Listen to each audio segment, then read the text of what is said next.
آئیے آپ کو آج میں ملواتا ہوں اداکار محمد علی کے ساتھ، جنہوں نے اپنی شہرت میں خاصا نام کمایا، پاکستان کے ساتھ ساتھ انڈیا میں بھی ایوارڈ حاصل کیے۔ آج وہ کن حالات میں اپنی زندگی گزار رہے ہیں، رکشہ چلا کر اپنے بچوں کا گزارا کر رہے ہیں۔ شادی ہوئی ہے تو شادی کا بھی مہینہ نہیں پورا ہوا تو میرے ساتھ حادثہ ہو جاتا ہے۔ اس حادثے میں ایکسیڈنٹ میں میرے یہ ٹانگ کے پٹھے کٹ جاتے ہیں، ٹانگ سے معذور ہو جاتا ہوں۔ تو جب یہ ٹانگ ایکسیڈنٹ ہوتا ہے تو سب کچھ وینڈ اپ ہو جاتا ہے، کیونکہ میں اپنے بچوں کی روٹی پوری کر لوں تو بڑی بات ہے، تعلیم میں نہیں اپنے بچوں کو دے پا رہا ہوں۔ کیریئر کا سٹارٹ کیسے کیا تھا آپ نے؟ دیکھیں جی، میری جمپل پیدائش تو اندرون شہر کی ہے، لاہور کی دلی دروازے کی۔ تو ابتدائی تعلیم میں نے گورنمنٹ مسلم ہائی اسکول رحمان گلی سے حاصل کی۔ اس کے بعد میں آہستہ آہستہ میرا سفر چلنا شروع ہو گیا۔ ہمارے محلے میں ایک رہتے تھے حسن مراد صاحب، وہ ڈراموں میں فلموں میں کام کرتے تھے۔ تو میں نے کام بھی کیا ہے، میں نے پڑھائی بھی کی ہے، تو مجھے شوق تھا شوبز کا، تو مجھے ان کے حوالے کیا گیا۔ اس وقت وہ الحمرا میں کام کرتے تھے ڈراموں میں، تو جب ان کے حوالے کیا گیا تو پھر الحمرا میں نے چھوٹے چھوٹے رول کرنے شروع کر دیے، جب میں نے ابتدا شروع کی ڈراموں کی۔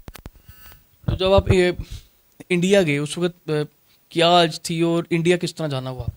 انڈیا یہ ہوا کہ الحمرا میں جب میں نے کام کرنا شروع کیا تو وہاں پہ میرے ایک دوست آئے، انہوں نے مجھے کہا یار عثمان پیرزادہ صاحب ایک ڈرامہ کر رہے ہیں پاٹھے خان، تو اس نے انڈیا بھی جانا ہے اور اس کے لیے ان کو لڑکوں کی ضرورت ہے دھمال ڈالنے کے لیے۔ تو اس وقت ہمیں شوق تھا، ہم نے کہا چلو یار ہم بھی دھمال ڈالیں گے۔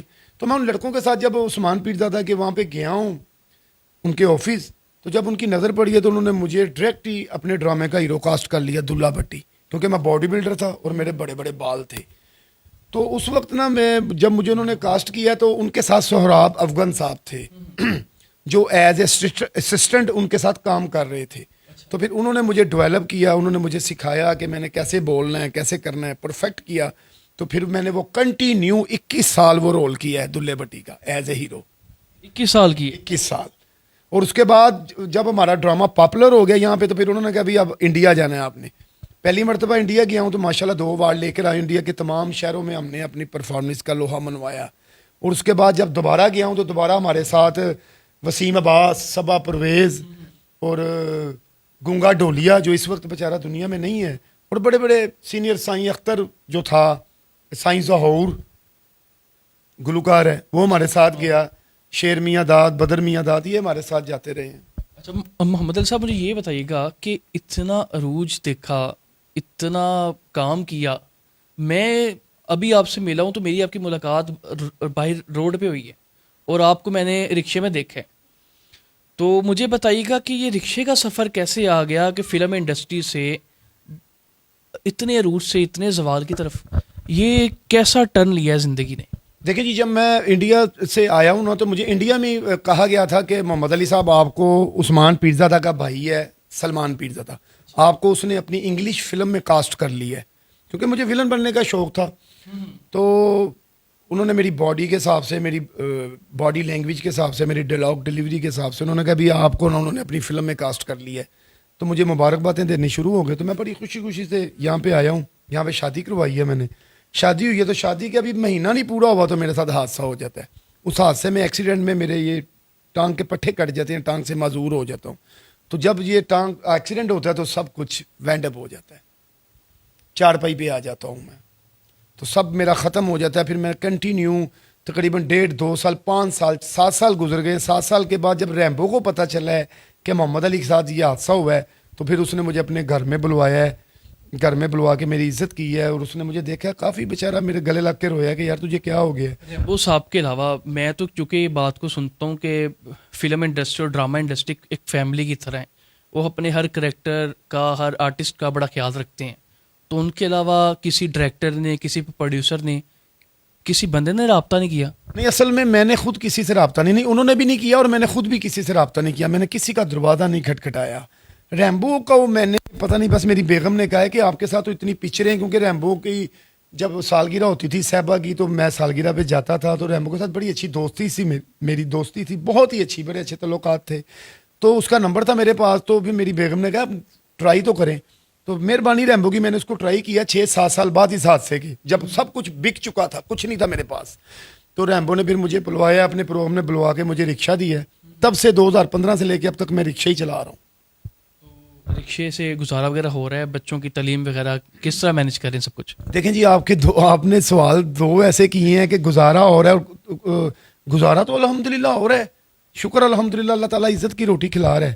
اگر آپ یہ کہیں کہ تعلیم بچوں کی, تو وہ بہت مشکل کام ہے سر, کیونکہ میں اپنے بچوں کی روٹی پوری کر لوں تو بڑی بات ہے, تعلیم میں نہیں اپنے بچوں کو دے پا رہا.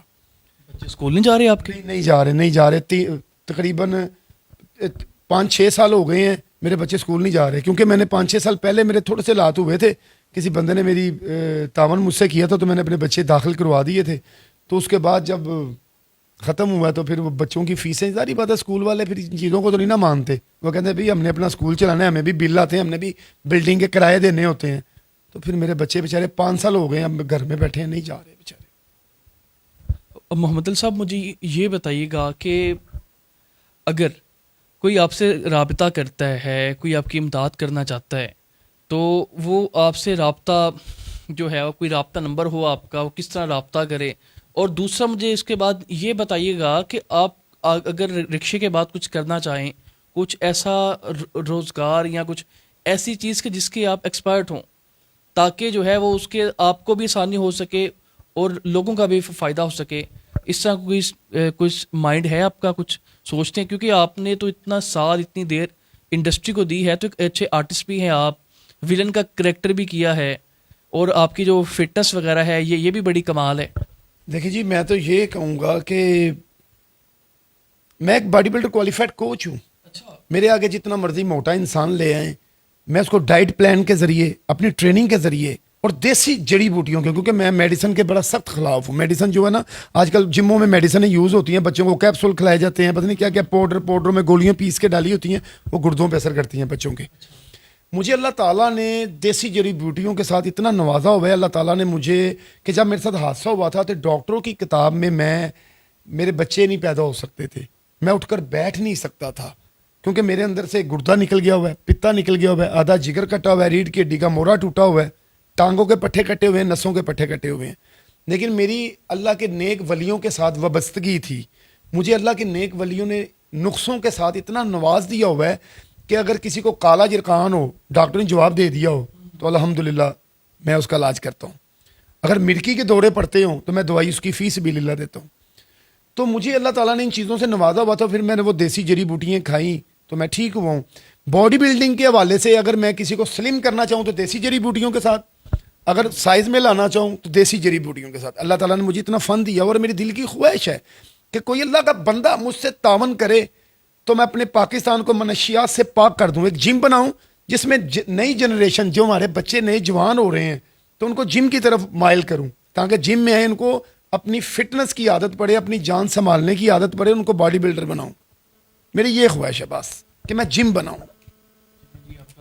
بہت بہت شکریہ محمد علی صاحب, اور بڑا اچھا لگا آپ سے مل کے کہ آپ ہمیں روڈ پہ ملے اور یہاں پہ لے کے آئے.